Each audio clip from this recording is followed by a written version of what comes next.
Oke teman-teman, balik lagi dengan saya Fikri Ridho. Seperti biasa saya akan bereaction soal sepak bola Indonesia dan juga tanggapan komentar dari netizen soal sepak bola tanah air. Seperti apa tanggapan mereka? Mari kita simak sama-sama. Tapi sebelum itu jangan lupa untuk like, comment, subscribe, dan jangan lupa juga untuk nyalakan lonceng notifikasinya. Let's go.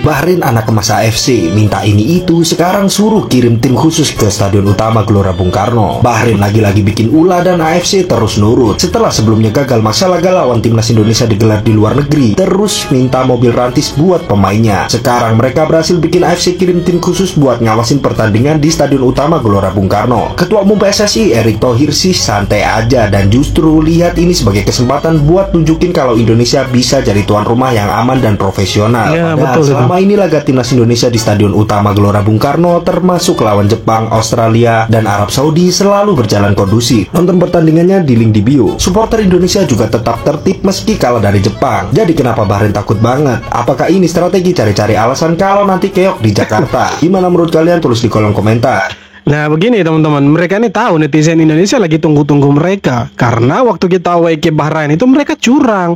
Makanya mereka takut datang ke sini. Nah sebenarnya yang harus pantau pertandingan itu bukan mereka loh. Harusnya kita yang minta AFC untuk datang ke sini pantau. Tapi kan kita tidak mau seperti itu. Nah ini Bahrain yang cari hal. Memang kampret memang si Bahrain ini. Kampret memang. Siapa yang bakal jadi starter di bek kiri timnas Indonesia? Kelvin Verdong atau Dean James? Kalau kita ngomongin pengalaman, Kelvin udah jadi pilihan utama di timnas. Udah klop sama skema permainan dan chemistry sama pemain lain juga lebih dapat. Iya, betul. Apalagi dia fleksibel, bisa main di bek tengah juga. Klik link di bio gue kalau mau nonton aksinya. Tapi ada Dean James yang lagi gacor di Eredivisie bareng Go Ahead Eagles. Dia mainnya agresif, rajin naik turun dan bisa bantu serangan. Terbukti dia pernah nyetor 2 assist waktu dipasang sebagai winger kiri. Jadi bisa jadi opsi kalau pelatih mau main lebih menyerang. Atau Patrick Kluivert bakal eksperimen duetin mereka bareng. Satu di bek kiri, satu di bek tengah. Bisa jadi kejutan nih buat lawan. Betul. Ini dengan datangnya si Dean James ke timnas, ini tambah lagi persaingan di lini kiri nih teman-teman, di bek kiri. Karena di sana sudah ada Pratama Arhan, ada Kelvin Verdong, ya kan. Itu sebenarnya kita sudah punya cukup banyak sih. Tapi datang lagi Dean James, saya pikir dia bisa jadi opsi ini. Tapi kalau kita omong chemistry, memang Kelvin Verdong lebih cocok lah dengan pemain-pemain yang lain. Karena kalau kita lihat, mau dia bertahan dan menyerang, Kelvin Verdong ini rapi. Tapi Dean James ini bisa jadi opsi pilihan keduanya Patrick Kluivert. Nah tergantung nih Patrick Kluivert mau pilih Kelvin Verdong atau si Dean James teman-teman. Karena kalau kita lihat dua-duanya ini memang sama-sama bermain reguler ini di era divisi. Ini bagus sih. Ini keuntungan buat kita loh teman-teman. Dulu dicaci maki oleh para pembenci, namun sekarang barulah kita mengerti. Seperti itulah gambaran dahulu ketika Shin Tae-yong dicaci maki dan dihujat karena tak memanggil si manusia besar, Elkan Bagot. Bahkan dahulu para pengamat sepak bola sampai meminta Shin Tae-yong untuk menurunkan ego dan menghilangkan kekanak-kanakannya. Ketika Shin Tae-yong sudah tak jadi pelatih, barulah kita mengerti kalau memang Elkan Bagot lah yang tak ingin main di timnas lagi. Hal tersebut diketahui usai Elkan Bagot juga menolak panggilan pelatih baru Indonesia, yakni Patrick Kluivert dengan alasan yang sama, yakni Elkan Bagot ingin fokus di klubnya saja. Pantas kalau Shin Tae-yong ditanya soal Elkan Bagot dirinya selalu menjawab, tanyakan langsung saja ke Elkan. Ya memang agak rumit sih permasalahannya Elkan Bagot ini. Awalnya kan kita berpikir kalau Elkan Bagot itu dia punya masalah sama Coach STY. Iya kan? Awalnya kita berpikir begitu nih. Tapi semakin ke sini justru kita ya semakin terang-benderang kita lihat kan. Rupanya masalahnya Elkan Bagot bukan dengan STY, iya kan? Tapi ada dengan orang lain begitu kan. Kita tidak bisa menduga-duga juga apakah dia bermasalah dengan federasi atau dengan orang-orang tertentu. Tapi dengan ditolaknya panggilan dari Patrick Kluivert si Elkan Bagot ini ya semakin terlihat jelas bahwa dia bukan bermasalah dengan Coach STY. Tapi ada seseorang yang mungkin buat dia tidak mau untuk bermain untuk timnas. Tapi ya kita harus berpikir positif. Ya tidak mungkin ada asap tanpa ada api. Betul kan? Betul lah. Mungkin dia tidak mau bermain untuk bulan Maret ini. Ya kita tahu lah alasannya seperti apa. Dia sendiri bilang kalau dia mau fokus di klubnya. Karena ya memang sekarang dia lagi bagus-bagusnya. Dia lagi dapat performa terbaiknya. Jadi wajar juga kalau dia lebih mementingkan ya berkarir di klubnya daripada membela timnas Indonesia. Tapi kalau kita berpikir dari sisinya kita sebagai supporter dan netizen bahwa dengan ditolaknya panggilan dari Patrick Kluivert, Elkan Bagot tidak nasionalisme. Tapi teman-teman, kita tidak bisa hanya lihat dari satu sisi saja. Ya, ini kesempatannya Elkan untuk ya dia lebih perform lagi di Inggris begitu kan. Bukan berarti dia menolak secara penuh panggilan dari Patrick Kluivert. Oke, mungkin di bulan Maret ini dia tidak mau bermain untuk timnas karena fokus untuk klubnya. Kita tidak tahu, tidak menutup kemungkinan juga di bulan Juni nanti lawan Cina dan Jepang dia mau untuk bermain untuk timnas. Ya kita doakan saja semua yang terbaik untuk Elkan. Semoga di sana dia bisa dapat performa terbaik. Karena kalau dia kembali ke timnas, keuntungannya yaitu untuk timnas Indonesia. Jadi sekali lagi jangan hujat-hujat Elkan karena kita sekarang sudah tahu bahwa permasalahannya itu bukan dengan STY. Dan kalau dia bilang bahwa dia ingin fokus ke klubnya, itu pilihannya dia. Kita harus menghormati itu. Jangan kemudian kita bilang dia tidak nasionalisme segala macam. Oke, mungkin itu pikirannya kita dari sisi netizen, sisi supporter, tapi kita harus berpikir juga ya, bagaimana sih perasaannya dia ketika dia ingin supaya dia lebih perform di Inggris, tapi ya dia tidak mau bela timnas. Harusnya kita hormati itu bahwa itulah pilihannya dia. Kira-kira begitu.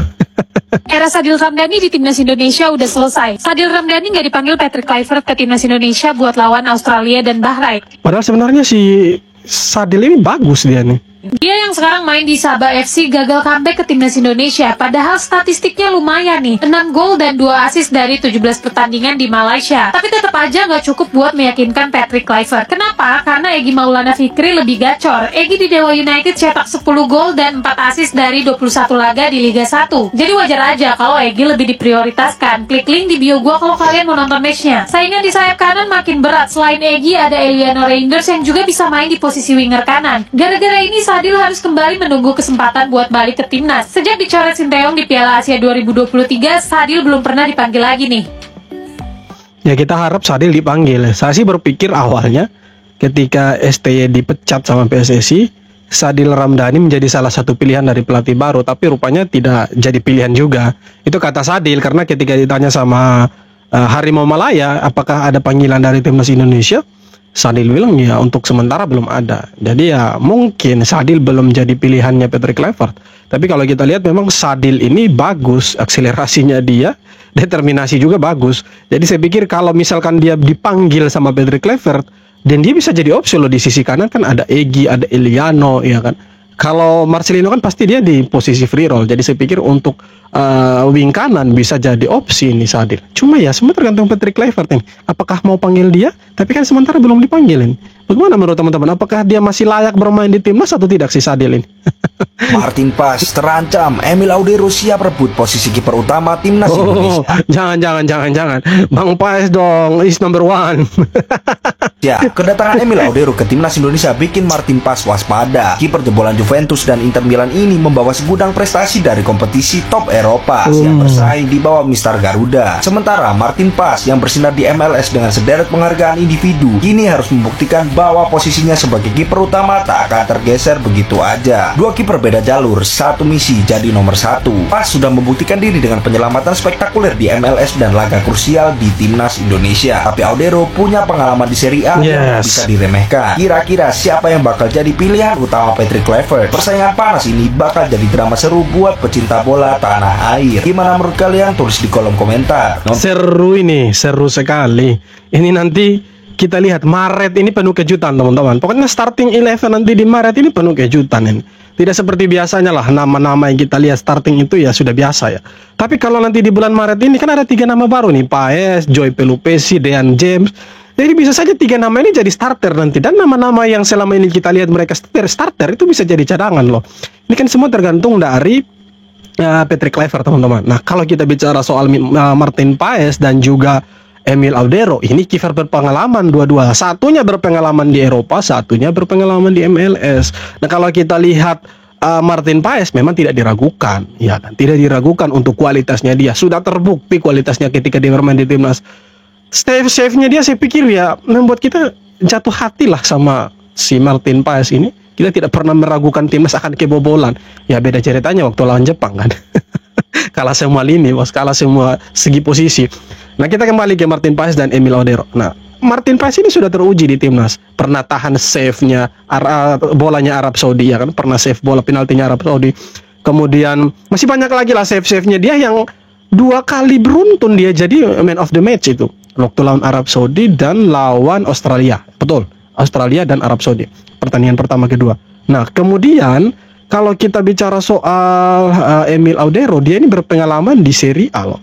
Main di klub-klub besar, dapat trofi juga. Jadi kalau nanti Maret dia bisa gabung, ini ya menarik ini. Dia bisa jadi opsi untuk menggeser Martin Paes. Tapi menarik teman-teman, lagi tunggu nih siapa yang jadi kiper utama.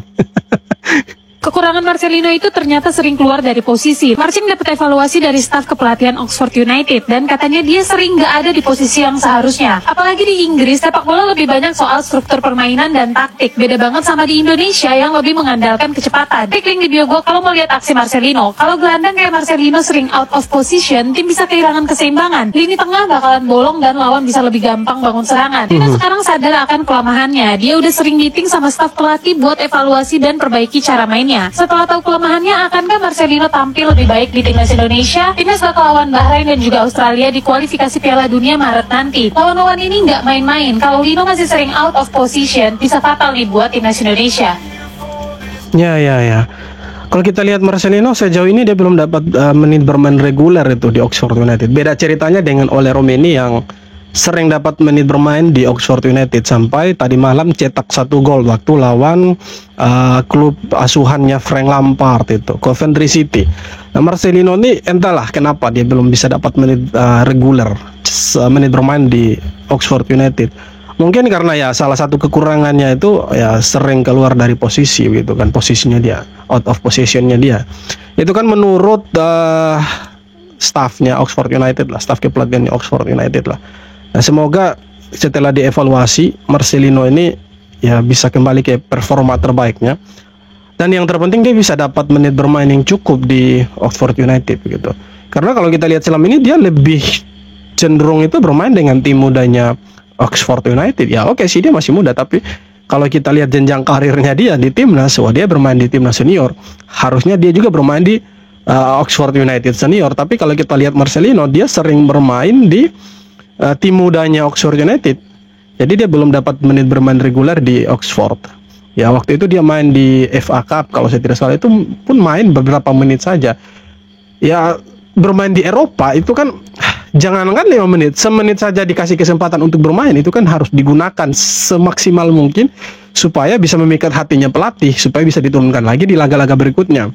Ya mungkin itu tidak dimanfaatkan sama Marcelino, makanya dia belum diturunkan, belum dapat menit bermain reguler di Oxford United. Nah, dia beda cerita dengan Ole Romeni yang datang kemudian tapi dapat menit bermain yang cukup lumayan lah. Walaupun masih masuk dari bangku cadangan, sering dicadangkan, tapi ya setidaknya dia dapat menit bermain lebih bagus dari Marcelino lah. Nah, ini bagus untuk timnas Indonesia, apalagi kita punya pemain-pemain banyak yang bermain di luar ya. Bermain di liga-liga top Eropa juga, ada Itses, ada Kevin Dix yang ya musim panas nanti akan ke Mönchengladbach, sekarang kan masih di Copenhagen. Jadi ini bagus untuk timnas Indonesia.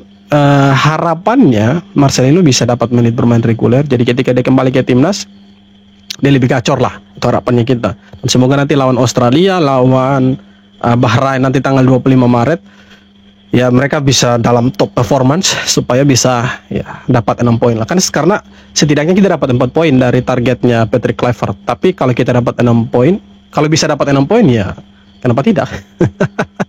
Optimis saja lah bisa menang, bisa dapat 6 poin di bulan Maret ini. Karena kalau kita dapat 6 poin, kans kita untuk ke Piala Dunia akan semakin besar. Kans kita untuk melihat timnas kesayangan kita ada di Piala Dunia akan semakin besar. Dan ya kita berharap lah mereka bermain bagus. Apalagi ditambah pemain-pemain baru yang akan datang. Ada Emil Audero yang siap untuk bersaing dengan Martin Paes di lini belakang. Ada Dean James yang siap untuk bermain bersaing dengan Kelvin Verdong. Ada Joy Pelupesi yang siap bersaing dengan Ivar Jenner. Saya pikir 3 nama ini bisa jadi angin segar untuk timnas Indonesia, bisa dapat ya daya gedor lagi, menambah daya gedor untuk timnas Indonesia. Dan ya kita punya skuad sudah cukup mewah. Ditambah lagi Australia ada sekitar 2-3 pemain mereka yang absen nanti lawan Indonesia. Walaupun main di kandang mereka, tapi setidaknya ya kita harus bisa kasih ancaman lah ke mereka. Saya sih yakin kita bisa main maksimal dan dapat poin di sana. Walaupun main di GBK kita 0-0 dan kita digempur habis-habisan. Tapi nanti ya, tanggal 20 ini saya pikir Indonesia bisa kasih perlawanan lah. Apalagi lawan Bahrain yang terlalu banyak persoalannya itu. Kita pasti hajar mereka bisa-bisan di GBK itu. Karena di Bahrain saja kita bisa kasih kalah mereka sebenarnya. Ya saya anggap saja kasih kalah mereka. Walaupun satu gol mereka itu gol goib, gol giveaway, tapi ya sudahlah, kita anggap saja timnas menang di sana. Apalagi di GBK kita bisa hajar mereka habis-habisan. Oke teman-teman, sekian video kali ini. Terima kasih banyak sudah nonton sampai akhir. Sekali lagi jangan lupa untuk like, komen, dan subscribe. Dan kita jumpa lagi di video-video berikutnya. All one.